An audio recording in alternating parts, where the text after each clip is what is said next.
प्रहलाद जोशी जी, जयपुर के सांसद रामचरण जी बोरा, जयपुर की महापौर सौम्या गुजर जी, मैं माननीय राम कुमार जी वर्मा, पूर्व राज्यसभा सांसद, मैं आदरणीय गृह मंत्री जी से आग्रह करूंगा कि आज आयोजित इस पत्रकार वार्ता को संबोधित करने का श्रम करें।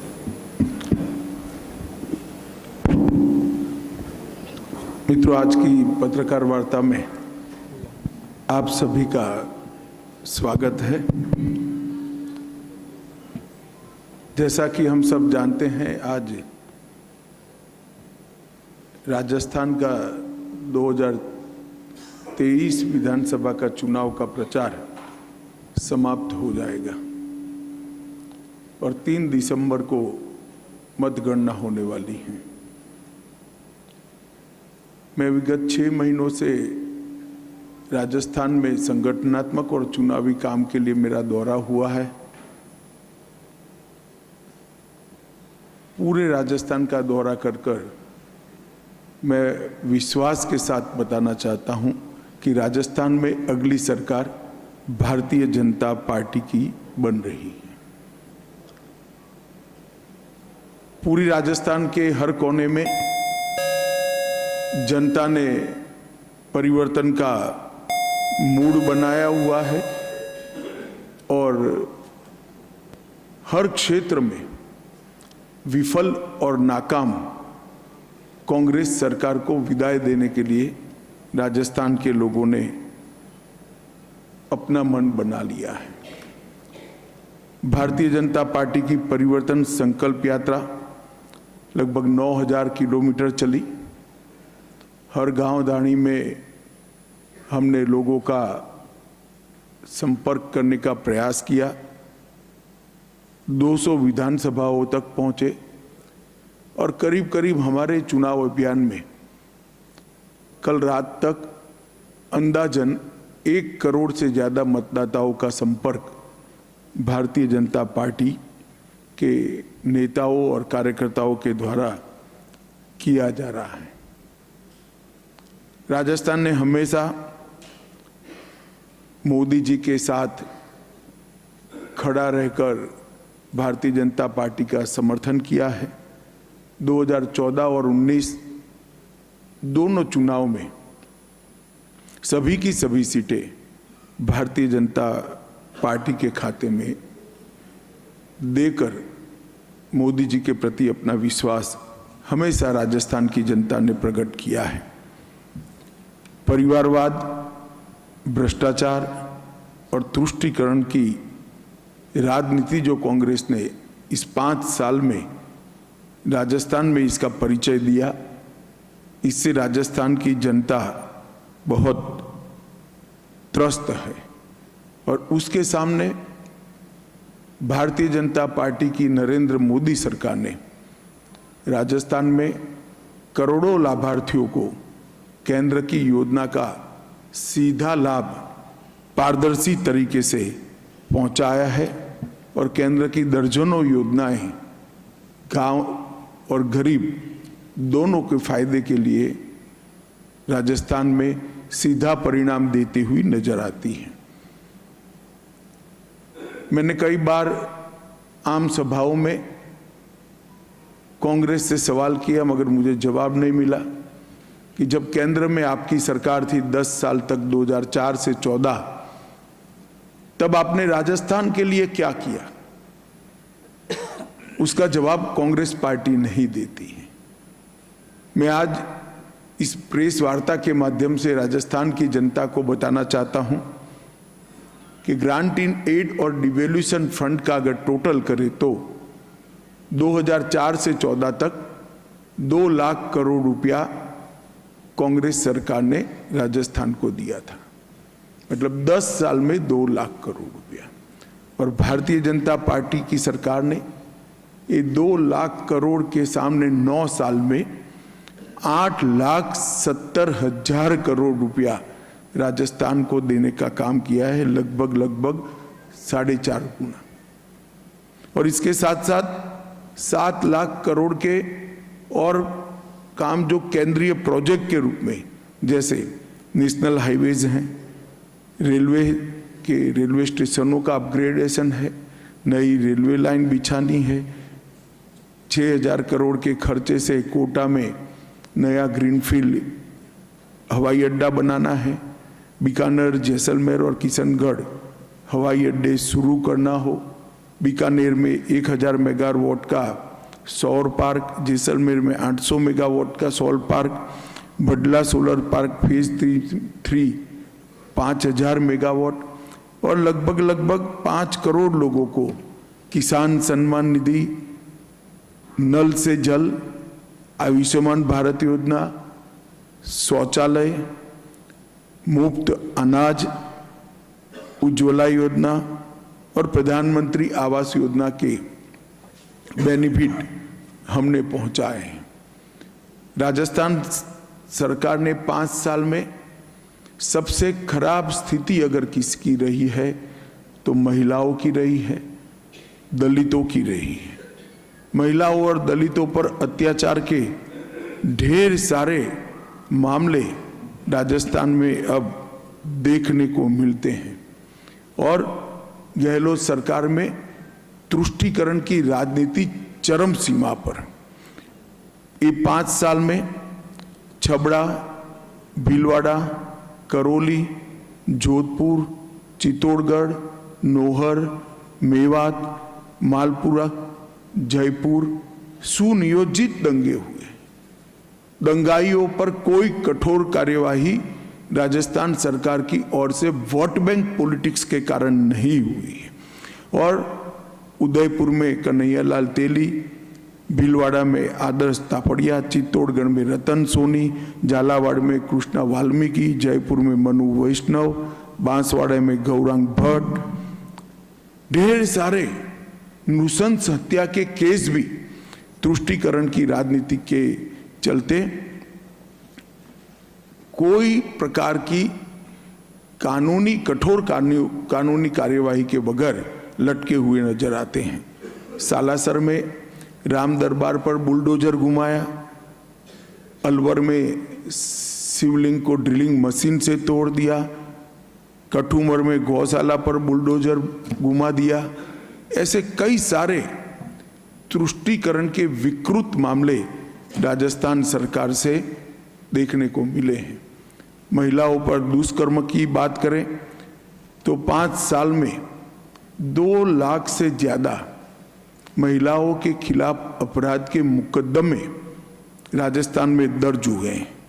35,000 से ज्यादा दुष्कर्म की घटनाएं हुई, 15,000 से ज्यादा कम वय की बच्चियों पर दुष्कर्म की घटनाएं हुई हैं और प्रतिदिन 19 बलात्कार के मामले राजस्थान में सामने आए हैं। देश भर के जो बलात्कार के मामले हैं उसमें से राजस्थान में 22% बलात्कार के मामले हैं और यहाँ तक कि अब दरोगा भी बलात्कार के मामलों में लिप्त पाए जाते हैं। फिर भी अशोक गहलोत सरकार का पेट का पानी नहीं हिलता है।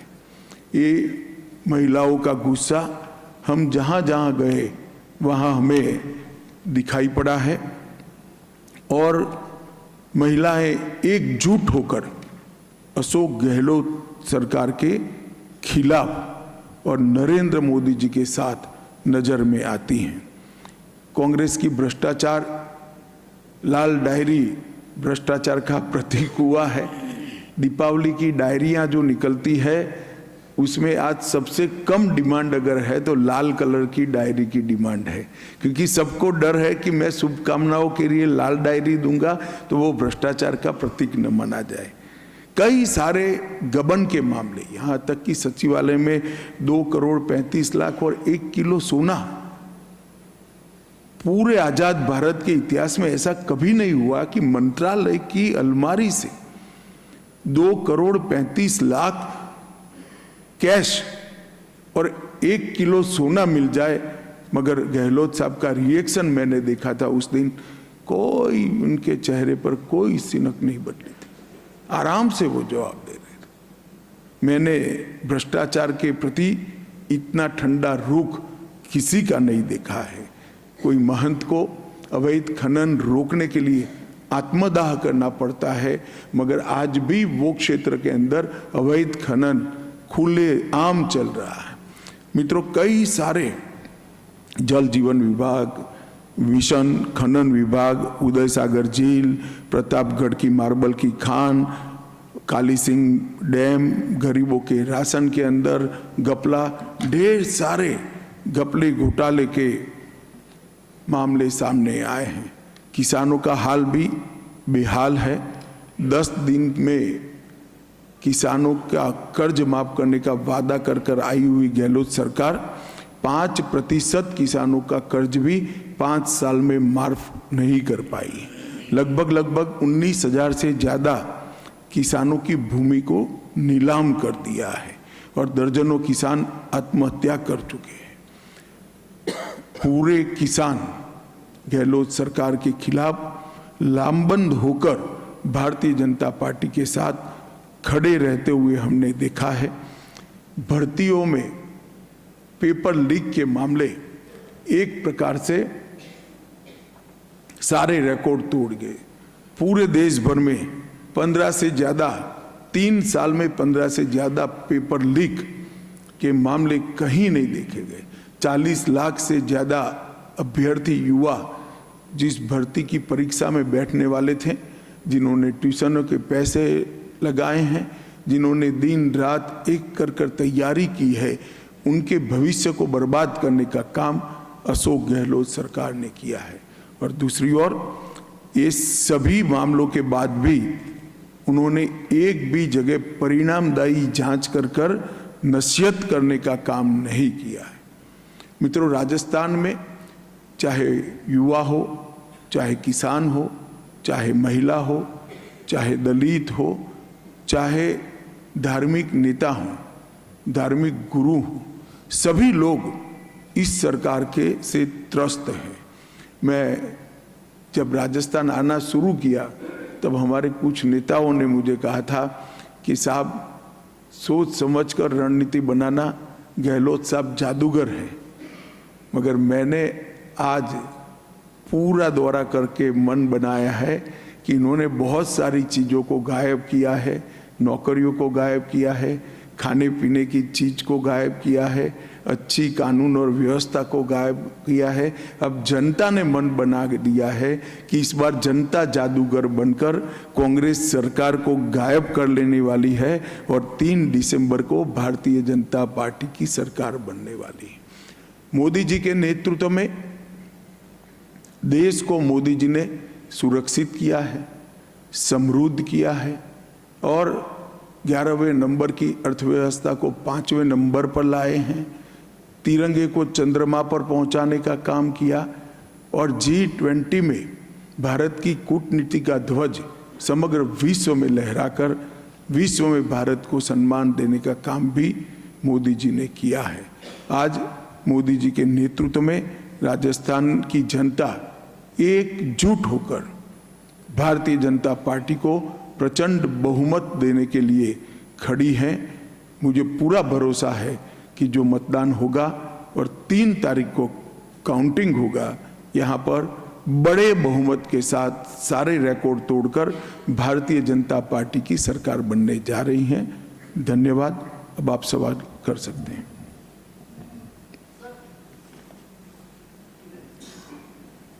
बताओ भाई।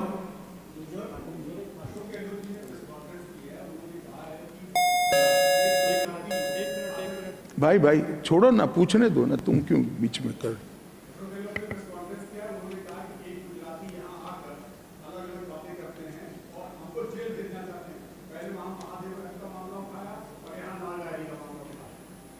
नहीं, इसमें लाल डायरी के कंटेंट के बारे में वो कुछ कहते हैं या नहीं कहते हैं? मुद्दा लाल डायरी का मामला कौन उठा रहा है नहीं है, मैं गहलोत साहब को कहता हूं, लाल डायरी के मुद्दे को तो भाजपा के कार्यकर्ता वाचा दे रहे हैं। सवाल आपसे राजस्थान की जनता कर रही है कि क्या है लाल डायरी में, क्यों डर रहे हैं? आपके एमएलए ने ही इसको बाहर निकाला है, क्या जवाब देना नहीं बनता? ऊपर से सवाल कर रहे हैं।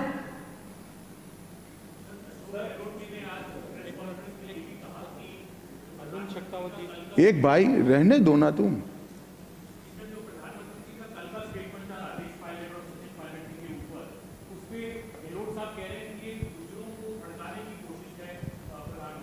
चले साहब, गहलोत साहब का चश्मा ही जाति का है, मैं कुछ नहीं कह सकता, मगर गहलोत साहब सचिन के लिए अच्छा 2 वाक्य बोल दे, इतना मेरा इनसे निवेदन है, अगर बोल सकते हैं तो। गहलोत साहब अब कह रहे हैं कि अमित शाह जी, गहलोत साहब अब कह रहे हैं कि गुजराती आकर यहाँ के राजस्थान में मारवाड़ी को हराना चाहते हैं। चलिए साहब, ऐसी चीजों का कोई जवाब नहीं। हम एक भी प्रत्याशी गुजराती नहीं है, सभी की सभी सीटों पर राजस्थान के ही धरती के पुत्र और बेटियां चुनाव लड़ रही। एक एक कर करिए, एक एक।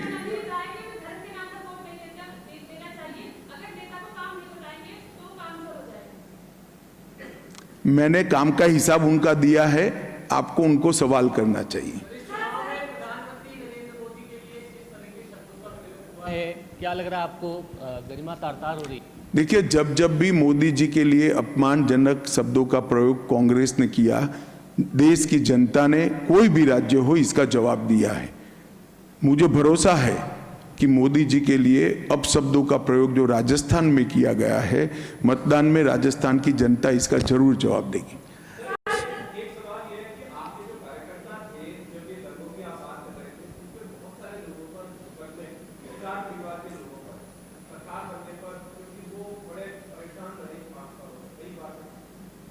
देखिए, ये काम कोर्ट का है।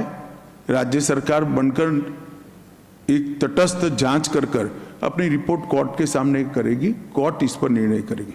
सर,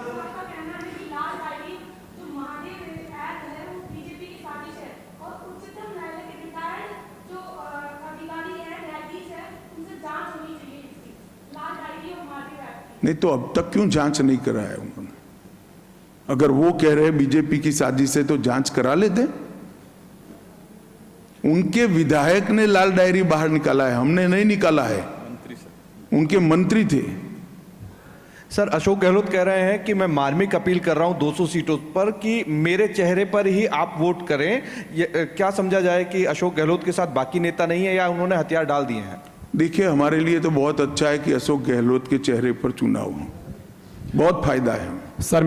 हमें सूट करता है। सर, मैं योगेंद्र शर्मा, जन टीवी से। सवाल मेरा सर ये है कि आपने कहा कि प्रचंड बहुमत के साथ भाजपा सरकार में आ रही है, मुख्यमंत्री विधायकों में से कोई होगा या कोई बाहर का होगा?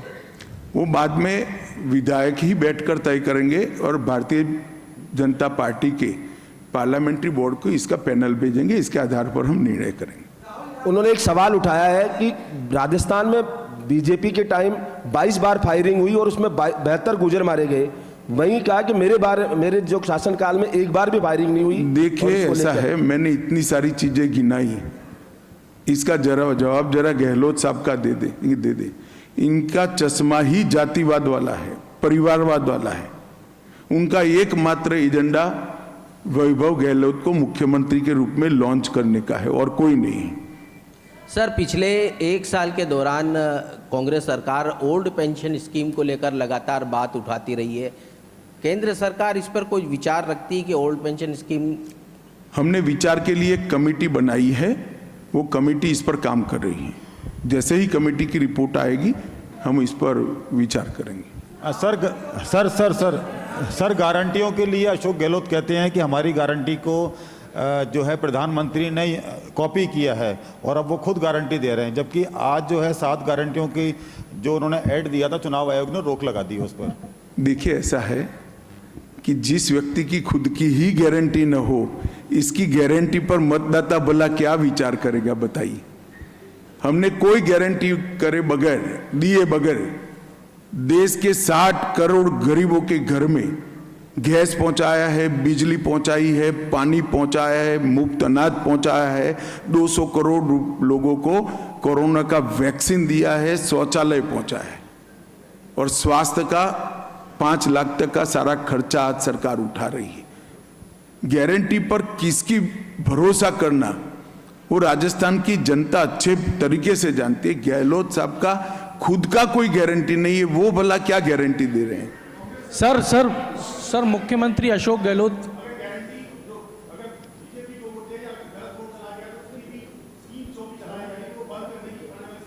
ये सारी स्कीमें अंतिम 6 महीने में क्यों चलाई है? मैं विनम्रता के साथ अशोक गहलोत जी को पूछना चाहता हूं, 5 साल तक क्यों नहीं चलाई हुई? जब आपको भनक लग गई कि आप जाने वाले हो, सारी स्कीमें याद चालू कर दी। ये इन्होंने सोच समझकर अंतिम समय पर स्कीमें चालू की हैं। राजस्थान की जनता इसको अच्छे से जानती है। सर अशोक गहलोत ये कहते हैं कि भाजपा कभी भी विकास पे बात नहीं करती और भाजपा विकास के अलावा बाकी सब चीज़ों पे बात करती है। तो राजस्थान में भाजपा का मैं उनको पूछ रहा हूं कि विकास के लिए उनकी जब केंद्र में सरकार थी कितना रुपया दिया गया? नहीं कहते, वो जवाब ही नहीं देते। सर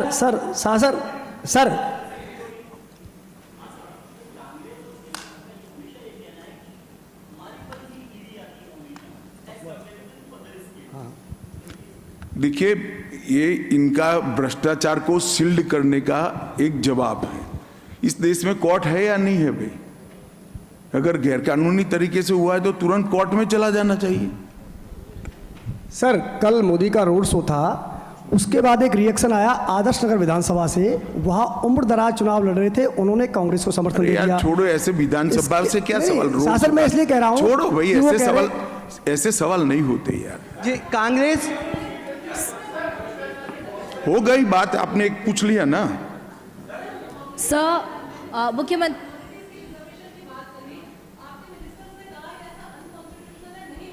क्या माइनॉरिटी रिजर्वेशन? सर माइनॉरिटी के लिए रिजर्वेशन। देखिए, धर्म के आधार पर आरक्षण गैर संवैधानिक है, वो हो ही नहीं सकता। और अगर कोई करने का प्रयास करता है, भारतीय जनता पार्टी इसका कड़ा विरोध करेगी। और गहलोत साहब को तो करना ही नहीं है, क्योंकि वो जीत कर ही नहीं आ रहे हैं। कांग्रेस सरकार और राहुल गांधी लगातार 6 महीने से जातिगत जनगणना की बात कर रहे हैं, बीजेपी का क्या कहना है? देखिए, कांग्रेस पार्टी हमेशा से पिछड़ा वर्ग विरोधी पार्टी है। मैं राहुल गांधी जी को 3 ही सवाल पूछना चाहता हूं। मंडल कमीशन की रिपोर्ट को किसने दबाकर रखा था? मंडल कमीशन की रिपोर्ट जब लागू हो रही थी, किस पार्टी ने विरोध किया था? विपक्ष के नेता राजीव गांधी थे, उन्हीं ने विरोध किया था। और आज तक 70 साल में कांग्रेस ने पिछड़ा वर्ग आयोग को संवैधानिक मान्यता नहीं दी, जो नरेंद्र मोदी जी के प्रधानमंत्री बनने के बाद दी गई है। राहुल गांधी जी को कुछ एनजीओ 1-2 चीजें पकड़ा देते हैं तो नया कागज नहीं आता है, तब तक वो ही बोलते रहते हैं। सर मेरा नाम प्रीति चौहान है सर, मैं दिल्ली से हूँ। सर अशोक गहलोत जी का कहना है कि गांव और ढाणियों में अशोक गहलोत जी का चेहरा लोग पहचानते हैं और उनके काम पर उन्हें वोट देंगे। बहुत अच्छे तरीके से पहचानते हैं, वो सब जानते हैं कि राजस्थान का बंटाधार इसी चेहरे ने किया है।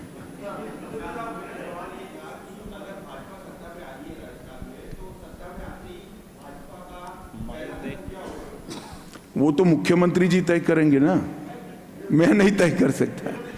हमने हमारा घोषणा पत्र जनता के सामने रखा है। मैं विश्वास दिलाना चाहता हूं कि मोदी जी के नेतृत्व में भारतीय जनता पार्टी ने एक कार्य संस्कृति खड़ी की है कि हम जो संकल्प लोगों के सामने रखते हैं वो हम पूरा करते हैं। चाहे राम मंदिर हो, चाहे धारा 370 हटाना हो, चाहे ट्रिपल तलाक समाप्त करना हो, कठिन से कठिन संकल्प भारतीय जनता पार्टी ने पूरे किए हैं। ये हमारा रिकॉर्ड है।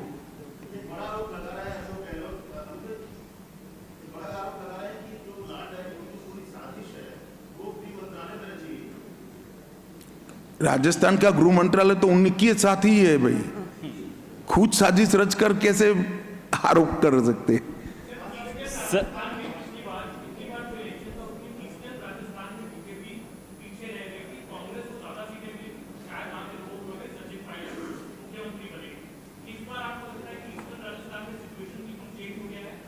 पूरे राजस्थान में सिचुएशन चेंज हो गया है। मेरी बात मानकर चलिए, राजस्थान के हर कोने में कांग्रेस हार रही है और भाजपा जीत रही है। चलिए, आप खींच कर सवाल करते हैं। आप सभी का बहुत बहुत धन्यवाद। नमस्कार।